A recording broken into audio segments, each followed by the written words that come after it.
sobrenatural é ver quando a igreja, ela rompe as quatro paredes. A gente deixa de ser igreja só aqui dentro, de ser parte de um templo, mas a gente começa a ser parte de um corpo, e a gente começa a viver da maneira que Jesus nos manda viver, e a gente começa a agir no mundo da maneira que Jesus agiu no mundo. É isso que Jesus espera de nós.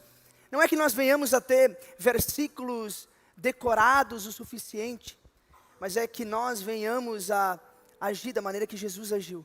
Que nós venhamos a viver os versículos que a gente aprende no domingo, que a gente lê na nossa Bíblia durante a semana, que a gente venha colocar em prática. Porque ensinamento de Jesus que não é colocado em prática, se torna ensinamento que é inútil para a vida das pessoas e para a nossa própria vida.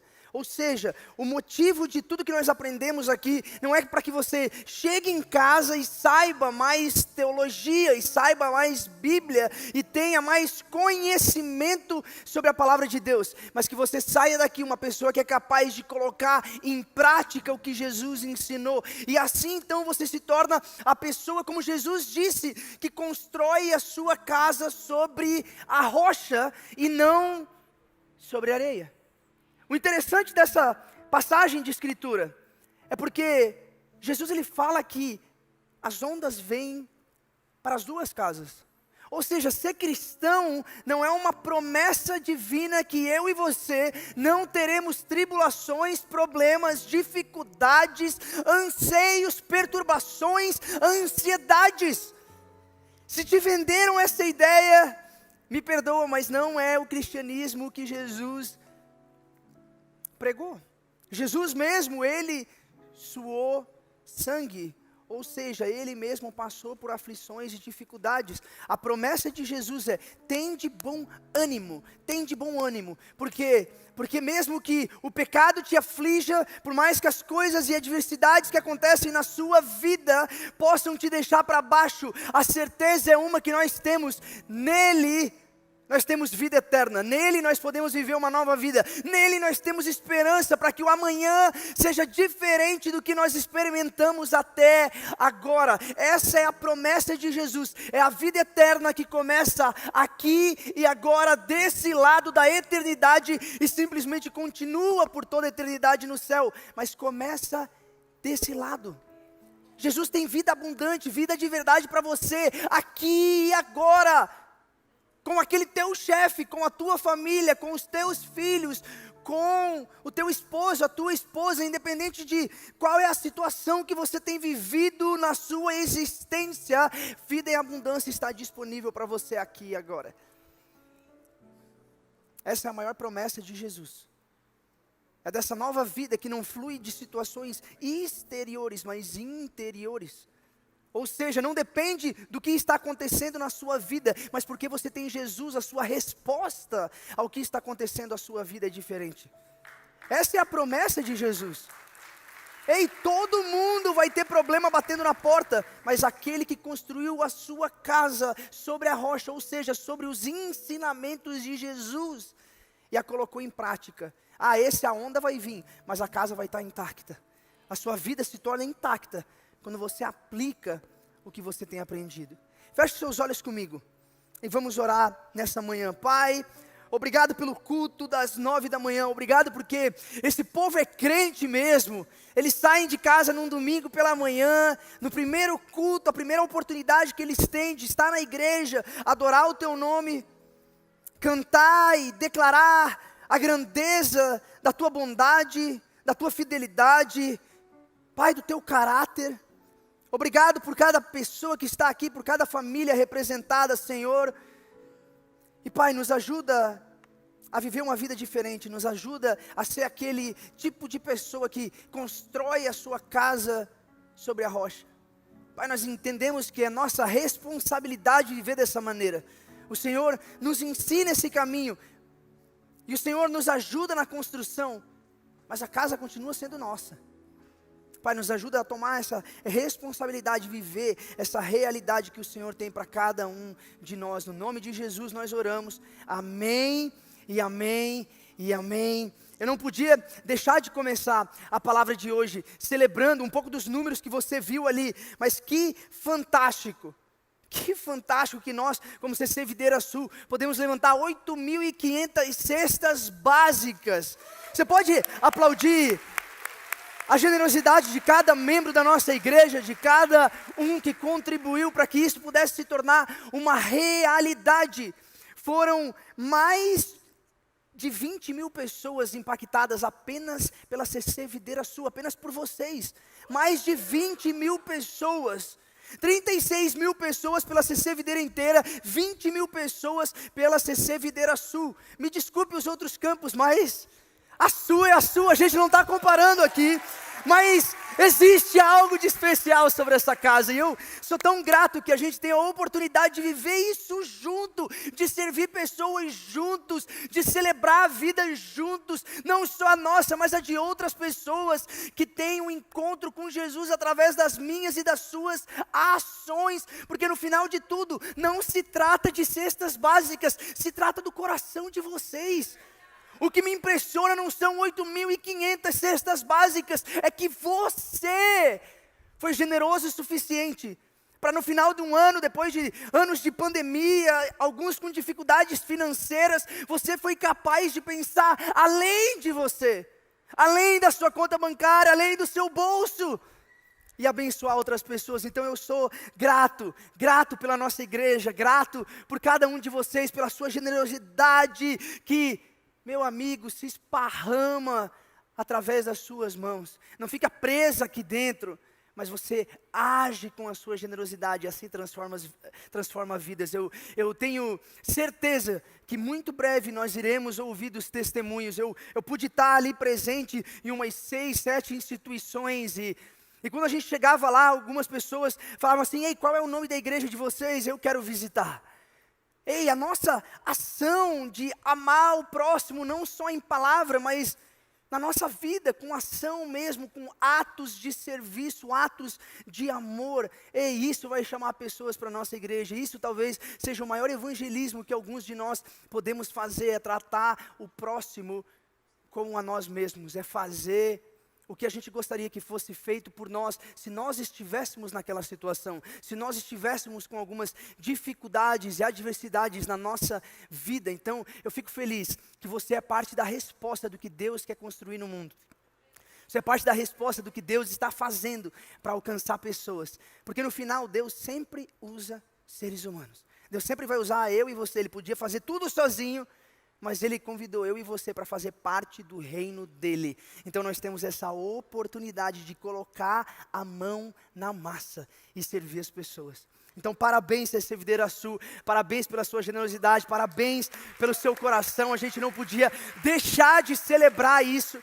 E o ano que vem tem mais. Eu queria também agradecer cada coordenador pastoral, cada coordenador ministerial por todas as ações durante a semana que com certeza impactaram bairros, lugares, pessoas ao redor de Fortaleza. Cada coordenador pastoral também que serviu no sábado e cuidou da sua supervisão, dos seus líderes de GC e fez com que esse sábado de ame seu vizinho pudesse ser mais do que especial. Parabéns a cada um de vocês. A gente está na última parte dessa série chamada Faça o Mesmo. Faça o Mesmo.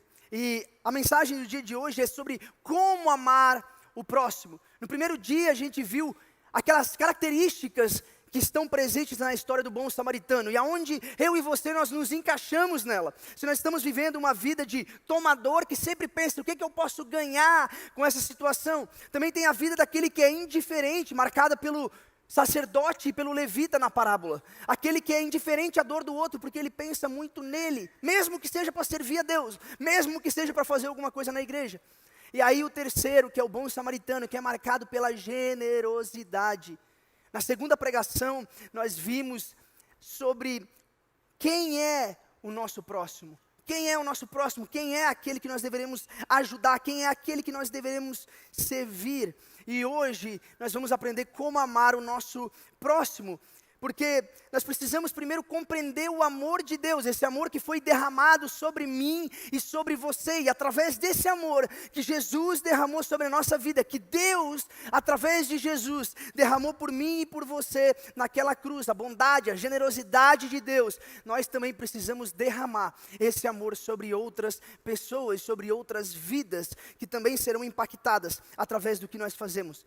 Mas o amor, ele existe um padrão divino. Quando nós precisamos entender sobre amor, nós não olhamos para o casamento do nosso amigo, nós não olhamos para o vizinho, nós não olhamos para os seus melhores amigos, nós olhamos para Deus. Deus existe e tem ali o seu padrão de amor. Ou seja, amor não é sobre o padrão do mundo, mas sim sobre o padrão de Deus. É o que Deus diz sobre amor, é como Deus age com amor, é como Deus coloca em prática o amor dele por mim e por você. Ou seja, as nossas definições sobre amor, sobre misericórdia, sobre perdão, não tem que vir da televisão, não tem que vir dos filmes que você assiste, dos livros que você lê, mas sim do que a palavra de Deus diz.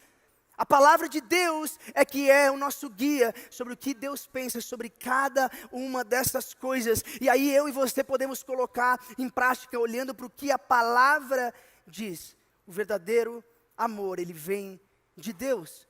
E eu e você, nós precisamos, como a palavra de Deus diz em Efésios, compreender a largura, o comprimento, a altura, a profundidade do amor de Cristo Jesus, que excede todo conhecimento, para que eu e você venhamos a ser cheios da plenitude de Deus. Eu e você precisamos compreender o amor dele, para ser cheio da plenitude dele. Quando entendemos que somos amados por Deus, primeiro o que a gente faz? A gente não vive a nossa vida buscando amor em qualquer outro lugar, porque nós já sabemos que nós somos amados por Deus, e porque sabemos que somos amados por Deus, então a gente não precisa ficar se agarrando a qualquer tipo de amor momentâneo, porque nós já temos um amor eterno. Isso significa que você está consolidado, fundado, enraizado no amor de Deus por você. Isso transforma a nossa vida, transforma as nossas ações. Mas que amor é esse? Que amor é esse que Deus acredita, que Deus vive e que Deus nos impulsiona a viver e a derramar por outras pessoas? O primeiro ponto dessa mensagem é um amor que enxerga o necessitado e atende à necessidade. Lucas 10, versículo 33 ao 37 diz assim: mas um samaritano, estando de viagem, chegou onde se encontrava o homem, e quando o viu, teve piedade dele, aproximou-se, enfaixou-lhe as feridas, derramando nelas vinho e óleo, depois colocou-o sobre o seu próprio animal, levou-o para uma hospedaria e cuidou dele. No dia seguinte, deu 2 denários ao hospedeiro e disse-lhe: cuide dele. Quando voltar, lhe pagarei todas as despesas que você tiver. Qual destes 3 você acha que foi o próximo do homem que caiu nas mãos dos assaltantes? Aquele que teve misericórdia dele, respondeu o perito na lei. Jesus lhe disse: vá e faça o mesmo. Nós vemos que nessa história, o amor expressado por esse homem, ele tem aqui 2 nuances. Primeiro, ele olha e depois ele atende. Ou seja, significa que não basta eu e você simplesmente olharmos, vermos o problema das pessoas. Não adianta eu e você enxergarmos que existem pessoas jogadas pelo meio do caminho. O desafio para mim e para você, de Deus, nessa manhã, é para que nós venhamos a enxergar. Existe uma diferença de olhar, de ver e de enxergar.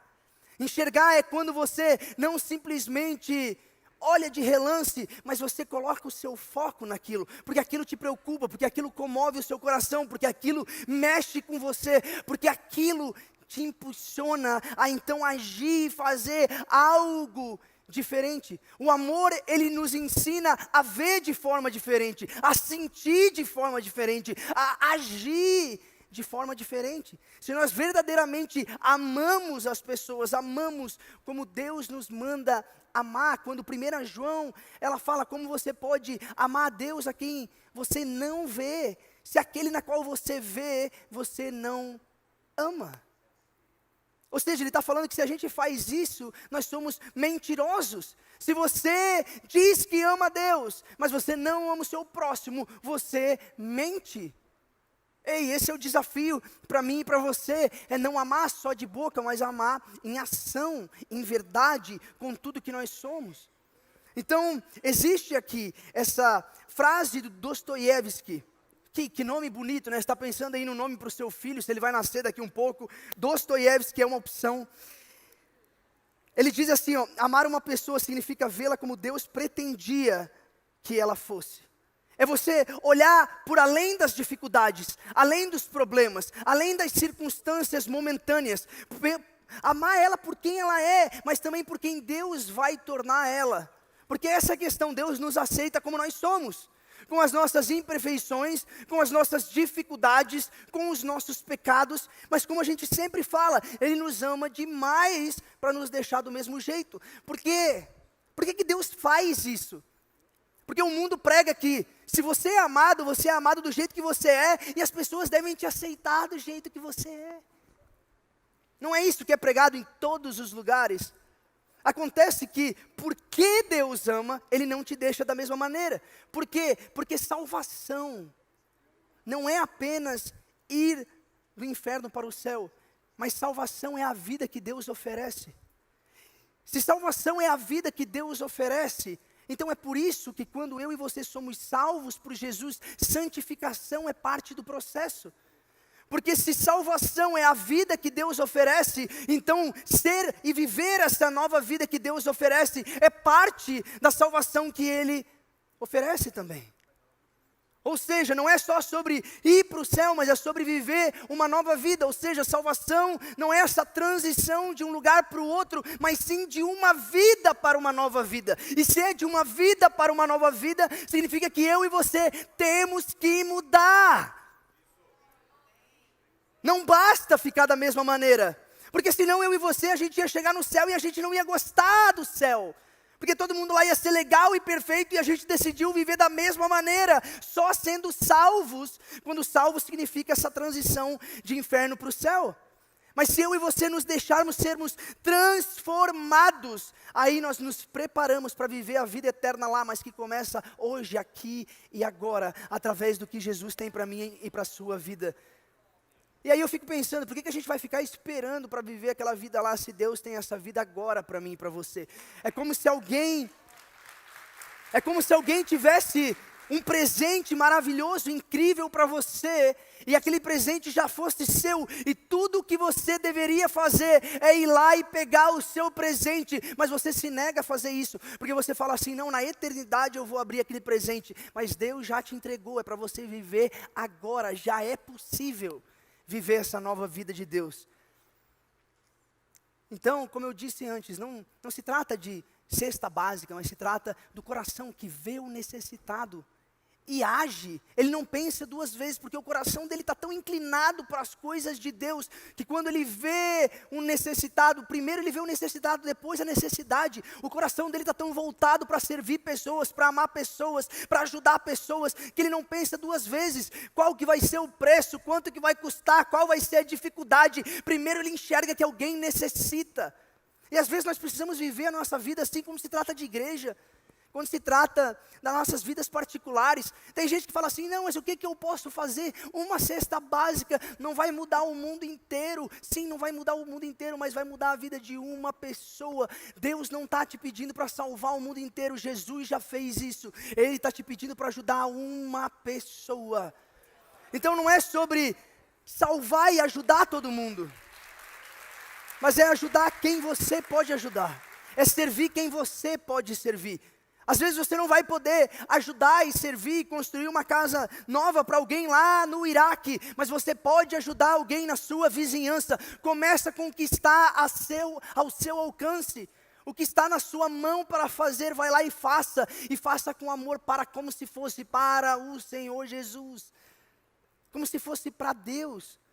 Esse homem então, ele é atacado no caminho. Às vezes eu gosto de pensar que esse caminho significa a nossa vida. Muita coisa acontece no caminho. Nesse caminho chamado vida, muitas vezes nós nos machucamos, nós nos ferimos, Nós acabamos como esse homem jogado, necessitando de ajuda, desapontados com a vida. Mas Jesus aparece no nosso caminho na forma de um bom samaritano. Quando eu e você fomos enganados pelo ladrão que nos tira do jardim, aquele ladrão que nos rouba da presença de Deus, que nos rouba das nossas convicções, que nos leva a fazer o que nós não deveríamos fazer, e isso então destrói o nosso relacionamento com Deus, nós somos expulsos do jardim. Esse ladrão aconteceu na minha e na sua vida, nós também estamos colhendo o fruto do erro de Adão na minha e na sua vida. Esse homem, ele fica quase morto, e esse é um sinal da nossa vida sem Jesus, a gente está quase morto, praticamente não vivendo, até que Jesus sopra em nossas vidas, Ele nos acolhe, nos recebe, nos ama, e fala assim, ó, eu tenho uma vida de verdade para você, uma vida de gente viva, viva porque morreu para as velhas coisas. É engraçado os paradoxos da Bíblia, primeiro você morre, daí vida então é encontrada, você perde, é aí que você ganha. É quando você não busca satisfazer só você, que você encontra a vida de verdade. Mas quem são as pessoas feridas no teu caminho que você pode servir hoje? Quem são as pessoas jogadas no caminho, destruídas no caminho, cheio de pecados no caminho, sem esperança no caminho, que Deus está falando, ei, você é aquela pessoa que eu coloquei no caminho dessa pessoa, para ser um bom samaritano, para servir, para ajudar. Se eu e você pudéssemos ser esse tipo de hospedaria, se o teu GC pudesse ser uma hospedaria, se o teu servir pudesse ser uma hospedaria, se a tua casa pudesse ser uma hospedaria, se a sua vida pudesse ser uma hospedaria, se essa igreja pudesse ser a hospedaria para pessoas que estão caídas no meio do caminho, sem esperança, sem vida, sem forças para caminhar outro dia. Talvez nós precisamos convidar essas pessoas, falar assim, eu não vou deixar para outra pessoa, é minha responsabilidade, eu vou trazer para o meu GC, eu vou convidar para a igreja, não é trabalho do pastor Costa, não é trabalho só de quem está aqui, Jesus só tem discípulos, e discípulos que fazem discípulos, ou seja, não importa quem você é, se você tem um cargo na igreja ou não, o chamado de Deus para a sua vida é que você vai fazer discípulos, ou seja, você se preocupa com o estado das outras pessoas, o estado espiritual das outras pessoas. Se estão caídos, derrubados, derrotados, é você que pode fazer a diferença, é você quem Deus quer usar. Porque Jesus fez isso comigo e com você. Ele também nos viu caído no caminho e Ele estendeu graça. Naquela cruz Ele disse, está consumado. Agora o pecado não tem mais poder sobre aquela pessoa, agora os erros daquela pessoa não vão mais definir aquelas pessoas, mas ela é definida pelo amor de Deus e pela graça de Deus, que trabalha através de Cristo, através do Espírito Santo na vida dela. Se essa é a realidade do que Cristo conquistou por nós, Ele nos chama para ajudar outras pessoas e a servir outras pessoas com um amor sacrificial. O segundo ponto é um amor que é resposta à adversidade. Ou seja, o que eu e você estamos fazendo quando estamos perante o desafio de pessoas na nossa vida? Pessoas que estão enfrentando dificuldades, que posição que eu e você temos assumido, aquela de espectador que simplesmente assiste o que está acontecendo, ou aquele que vê a adversidade e responde a ela. Nós olhamos aqui em Tiago 2, 15 e 16, nem estava no esboço, mas quando eu estava estudando, eu senti de colocar isso. A palavra de Deus em Tiago 2 e 15 diz assim, se um irmão ou irmã estiver necessitado de roupas e do alimento de cada dia, e um de vocês lhe disser, vá em paz, aqueça-se e alimente-se até satisfazer-se, sem porém lhe dar nada, de que adianta isso? Esse é o famoso, ei, Deus abençoe, vá com Deus. A pessoa está te pedindo um prato de comida, e a bênção de Deus é o prato de comida naquele momento. E a gente fala assim, não, Deus abençoe você, vá em paz. Será que é isso que Deus quer que a gente faça? Porque aqui Tiago está falando, o que adianta falar Deus abençoe, se você é a bênção para aquela pessoa? Às vezes Deus nos colocou no caminho daquela pessoa e aquela pessoa no nosso caminho, para que a gente pudesse ser usado por Deus, e você está clamando, Deus faz alguma coisa por ela, enquanto ela está falando assim, eu mandei você. É eu e você que podemos fazer alguma coisa. Deus, Jesus, Ele não está mais em carne e osso aqui. Ele se move através da igreja, através de cada cristão que é fiel ao que ele ensinou e que coloca os seus ensinamentos em prática. Ou seja, eu e você somos os braços e as pernas de Jesus nesse mundo. Quando Deus quer abençoar uma pessoa, Ele usa a minha e a sua vida. Essa é a maneira na qual Deus abençoa. Então eu e você somos chamados para viver esse tipo de vida. Porque Deus, Ele cumpre os seus propósitos através de gente, pessoas imperfeitas, quebradas, como eu e você. Parece que Tiago, ele fala daquele famoso assim, eu vou orar por você. Ei, quem aqui já cometeu esse pecado aqui, que falou assim, eu vou orar por você, e aí você esqueceu de orar, e aí todo o drama passou, toda a dificuldade na vida da pessoa passou, e aí ela vem na igreja e fala assim, ei, muito obrigado porque você orou por mim, e daí você fala assim, estamos juntos, conta comigo. A gente ainda mente, né, a gente ainda, ei, ó, joelho calejado, estava por você na brecha, na batalha, meu amigo. Vai dar certo, conta comigo na próxima. Se não fosse Deus na vida daquela pessoa, hein? Porque eu e você, ou você foi orar e dormiu no meio da oração, acordou no outro dia, Deus,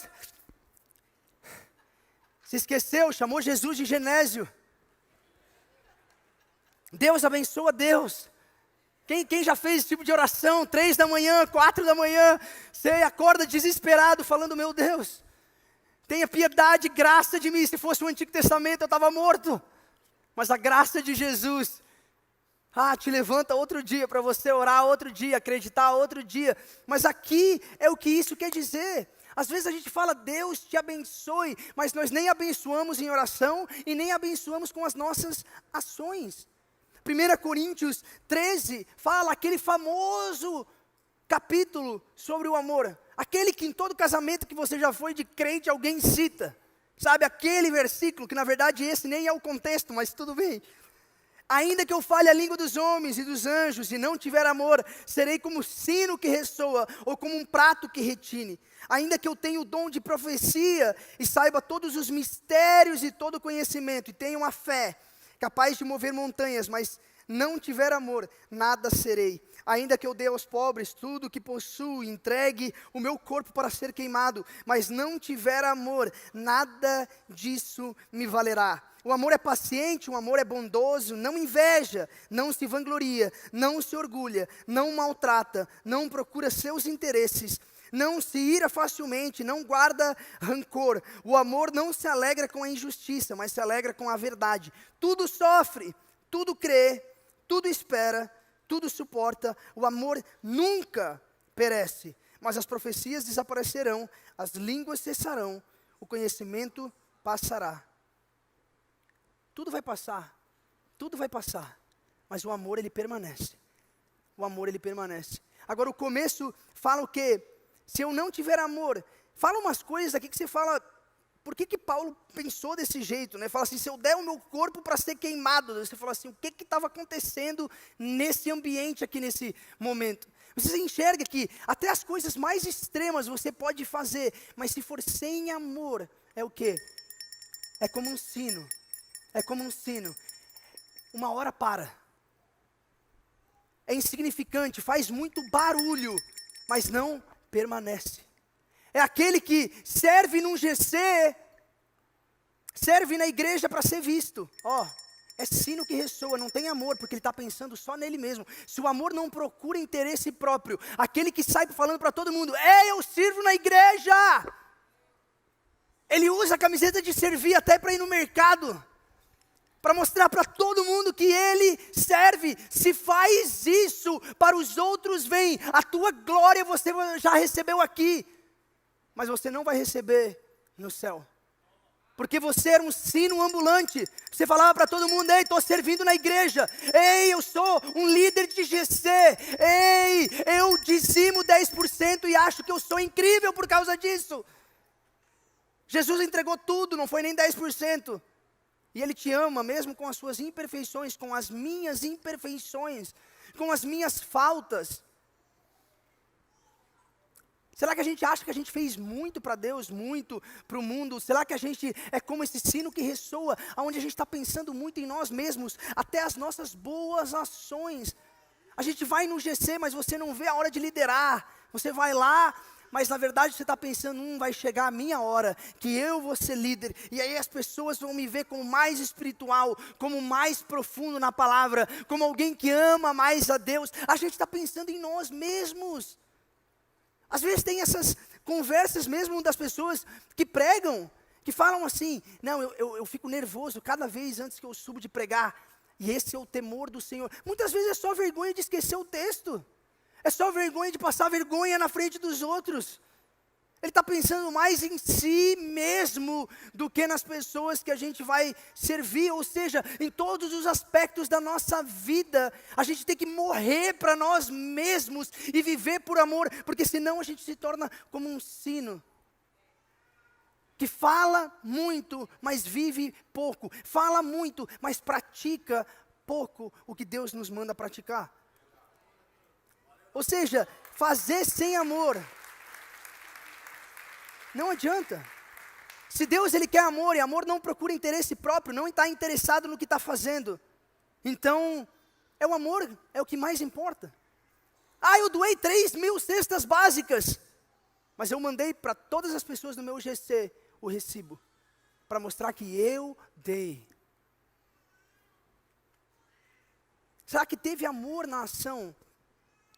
Ou é porque a gente quer que o nosso GC seja o melhor GC, o GC que mais ajudou, o GC que mais doou, o GC que mais fez algo incrível? E de novo, não estou falando das pessoas que, se você comenta com o seu amigo, e ele é um dos seus grandes amigos, e não tem nenhum interesse em se aparecer, não é disso que eu estou falando.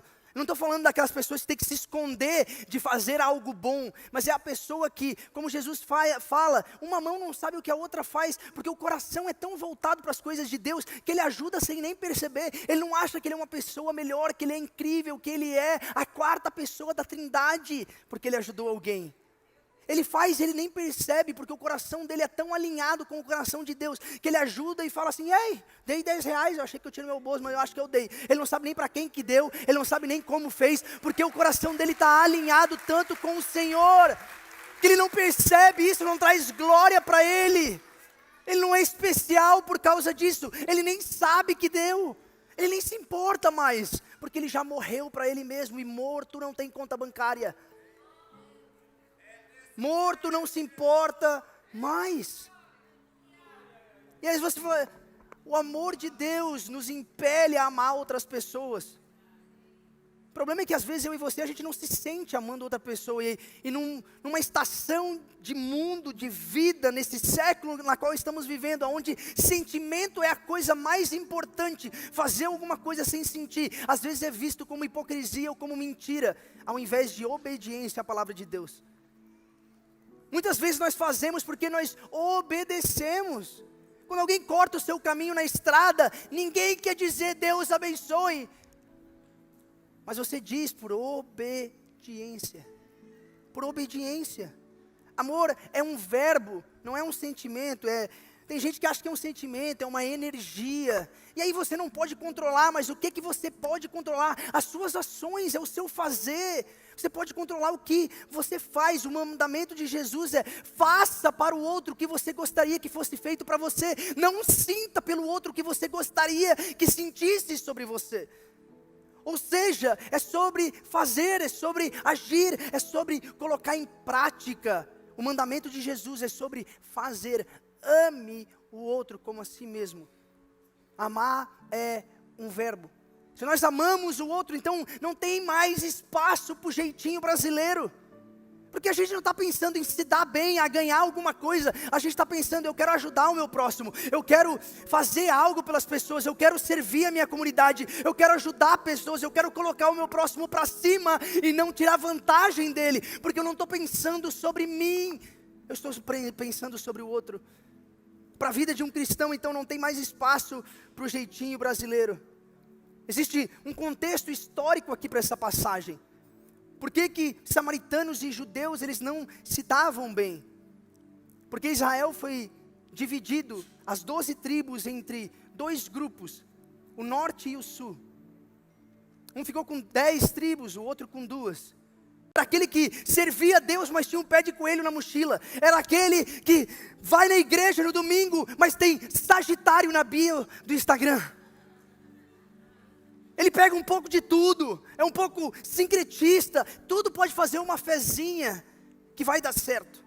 Ele pula as 7 ondas no 1 de janeiro, depois que ele passou a virada do ano orando. Ele pega um pouco de cada coisa, ele faz um pouco de tudo. Assim era visto o samaritano por um judeu. Ou seja, eles não se davam bem, não se gostavam, mas o pedido de Jesus é: se amor é uma prática, então você não escolhe olhar para o samaritano dessa maneira. Porque amor não é o que eu sinto sobre ele, é como eu ajo em direção a ele. Ou seja, o meu chamado para você não é concordar com tudo que o samaritano faz, não é achar que o que ele faz é certo, da maneira que ele vive é correta, mas eu e você como igreja, nós podemos agir em amor, nós podemos ser aquela hospedaria que recebe aquele que está caído, aquele que tem pecado, aquele que tem dificuldade, aquele que é imperfeito. O chamado de Jesus aqui nessa história é para amar o seu pior inimigo. Você vê que não tem diálogo aqui. Aquele que está caído e o bom samaritano, eles nunca conversaram sobre isso. Ele não fala assim: ei, o nosso povo não se gosta, me perdoa. Você me perdoa pelo que eu fiz para você? Ei, você me perdoa sobre o meu julgamento, sobre você ser um sincretista que adora outros deuses, que mudou a lei? Você me perdoa por ter te julgado de tal maneira? Não, não existe essa conversa. Um homem está desmaiado. O homem está quase morto, ele não consegue nem falar. Ou seja, o samaritano olha para o pior inimigo dele e ele age sem nenhum pedido de perdão, sem nenhum pedido de desculpas. Ele não se coloca na posição de: não, se ele pedir perdão eu vou perdoar porque eu sou uma boa pessoa, eu sou um bom cristão. Não, ele não faz isso, ele simplesmente age. Talvez ele falou assim: eu nem deveria estar agindo assim, eu nem gosto tanto desse cara. Mas ele faz, porque se amor é uma atitude, então o fazer é o mais importante, é a ação. O chamado seu e meu é para nós amarmos os nossos piores inimigos e tratar eles com amor, como é feito nessa história. É amar a sua ex que está querendo ficar com a guarda total dos seus filhos, e você está numa briga na justiça, e você não aguenta mais essa discussão. É amar aquela pessoa que te traiu, é amar aquela pessoa que está te processando, é amar aquele teu vizinho que escuta brega funk até 3 horas da manhã no sábado, quando você tem que estar no culto das 9 da manhã. É amar aquele filho de Deus. Quem é que Deus está te pedindo para amar? Quem é o teu próximo? Quem é o teu inimigo? Porque aqui essa é a questão: o próximo é o inimigo, o próximo não é o amigo, não é o parente, não é o irmão da igreja, não é o membro do GC. O próximo é o pior inimigo. Mas Jesus fez isso conosco. Quando nós pecamos e decidimos desobedecer e viver completamente diferente do que Ele nos pediu para fazer e viver, Ele nos ama da mesma maneira e se entregou por nós naquela cruz. Isso é amor, Ele é o nosso refúgio, a nossa torre forte, aquele na qual nós podemos contar, mesmo no momento da angústia e dificuldade, mesmo com os meus e os seus pecados. E número 3, faltando 40 segundos no relógio, e o pessoal do culto já olhando para mim, me tornei o Samuel Wagner. Um amor que se expressa em dar e não em receber. Eu acho que poucas pessoas são mais felizes em dar do que em receber, do que o meu pai. O meu pai, ele é o tipo de pessoa que você fala assim, ó: ei, eu gosto de manga. E aí ele vai no mercado, ele vai comprar tanta manga pelas próximas 3 semanas, que no final das 3 semanas você vai começar a odiar a manga com todas as suas forças. Mas ele faz isso, a linguagem de amor do meu pai é ir no mercado comprar o que você gosta. Essa é a linguagem de amor dele, e ele ama fazer isso.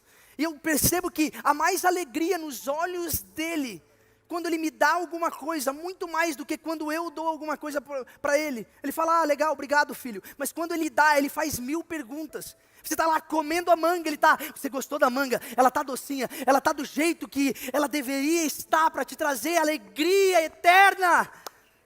Ele faz 3.000 perguntas, ele ainda pergunta, o teu iPhone está funcionando, os botões estão tudo certinho, ele é rápido, ele tira foto boa. Cada presente que ele me dá, ele faz 1.000 perguntas para saber se eu estou recebendo o amor dele da melhor maneira possível. Ele não está preocupado com ele. Esse é o tipo de amor que a Bíblia prega. É aquele que entende que dar é muito melhor do que receber.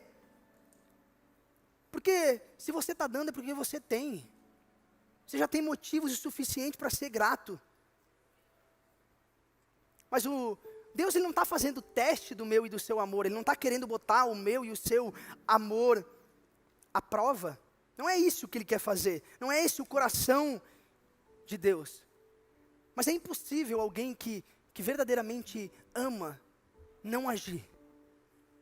Não dar, não ser o tipo de pessoa que age no benefício daquele que está do outro lado. Generosidade é então uma expressão de amor. Quando você decide doar uma cesta básica, não é sobre a cesta básica, mas é sobre o seu coração, a sua generosidade em direção àquele na qual você decidiu amar. Você não sentiu amar, você não sentiu de amar, você não tem uma preferência por amar aquele tipo de pessoa, mas você decidiu agir, colocar em prática o que Jesus tem te ensinado. No final de tudo, esse homem, ele leva aquele que está caído, o bom samaritano, ele leva aquele que está caído até a hospedaria. E ele fala assim, ó, tudo que ele gastar, tudo que for necessário para ele ficar bem, coloca na minha conta. Ei, se eu e você nos tornarmos esse tipo de pessoa, que é capaz de falar assim, ó, coloca na minha conta, é minha responsabilidade, eu quero ver essa pessoa bem. Eu quero ver ela melhor do que quando eu achei ela. Eu quero ver ela restaurada. Eu quero ver ela vivendo uma nova vida. E se a conta for eu que tiver que pagar, eu vou fazer o que é necessário para que essa pessoa viva uma nova vida. Se nós fôssemos esse tipo de pessoa. Mas você fala assim, não, Natan, mas eu já tentei evangelizar, eu já convidei a 3ª, 4ª vez para vir para a igreja e não quer vir, não quer mudar de vida. Eu já ajudei uma vez aí, volta a fazer o que fazia antes, a farrear, a beber, a se drogar. Eu já fiz tudo o que eu podia, eu estou cansado. Faz mais uma vez. Ei, eu não aguento mais. Faz mais uma vez. Deus não fez isso comigo e com você. Quantas vezes você pecou, pediu perdão e cometeu o mesmo pecado na semana seguinte? Quantas vezes Deus te amou mesmo quando você ainda estava naquela vida de imperfeição, de dificuldade, de vício? E Deus te amou mesmo assim, te deu a mão mesmo assim, te levantou mesmo assim, estendeu graça mesmo assim. Ele fez isso milhares de vezes com você. Ele te amou e te perdoou pelos pecados que você fez, pelos pecados que você faz, pelos pecados que você ainda vai fazer. Ele te amou mesmo assim. Que direito eu e você temos de não amar o nosso próximo e não ajudar aquele que a gente acha que já nos desapontou? E aí no final de tudo, talvez Jesus vai olhar para mim e para você e vai falar assim, ó, coloca na minha conta. Coloca na minha conta. Tudo que você fizer para o outro, tudo que você gastou, tudo que você gastou de tempo, de dinheiro, de palavras, de relacionamento, de amizade, de carona, de tudo que você puder fazer pelo outro. Talvez Jesus olhe para você e fale, coloca na minha conta, mas faz. No final, eu vou te pagar em retorno. Talvez Jesus seja o bom samaritano e eu e você sejamos aquela pessoa na hospedaria, cuidando das pessoas que Deus nos pediu para cuidar. E quando tudo se findar, quando a gente acha que já fez tudo, Deus vai falar assim, ó, eu vou te recompensar pelo que você gastou, para que essa pessoa pudesse ser curada. Talvez eu e você precisamos gastar tudo, sabendo que Deus nos segura do outro lado, que Ele nos amou, que Ele nos guarda, que Ele nos abençoa, mas o meu e o seu chamado é para viver em generosidade com um mundo que está perdido e que não é nada generoso. Talvez o meu chamado e o seu chamado seja esse, de viver em prática um amor extravagante, generoso, não só de vez em quando, não só quando vem a calhar, mas em todo tempo. Mas a maior mensagem de tudo isso é que sem Jesus, nós não temos o poder para fazer o mesmo. Nós não somos fortes o suficientes. Ele fala assim, você quer herdar a vida eterna? Faça o mesmo. Quem é capaz de fazer o mesmo a todo tempo? Quem que faz o mesmo todos os dias com alguém que está caído e precisando de ajuda e nunca se coloca em primeiro lugar? Não existe essa pessoa. Todo mundo cai, todo mundo erra, todo mundo é imperfeito, todo mundo não ajuda quando deveria ajudar. Nós somos falhos, imperfeitos. Ou seja, a maior história do bom samaritano é que sem Jesus eu e você não conseguimos. Na verdade, nós também precisamos de ajuda. Nós também precisamos de Jesus. O que Jesus quer ensinar para o mestre da lei é isso. Você também precisa. Você não consegue sozinho. Você não consegue herdar a vida eterna sem mim. Não pela sua justiça própria, pela sua força de vontade, pelas suas ações. Porque ninguém consegue fazer o mesmo o tempo inteiro. Só Jesus consegue. Eu e você somos salvos por Jesus. Eu e você, nós precisamos de Jesus. É sobre isso que se trata essa parábola.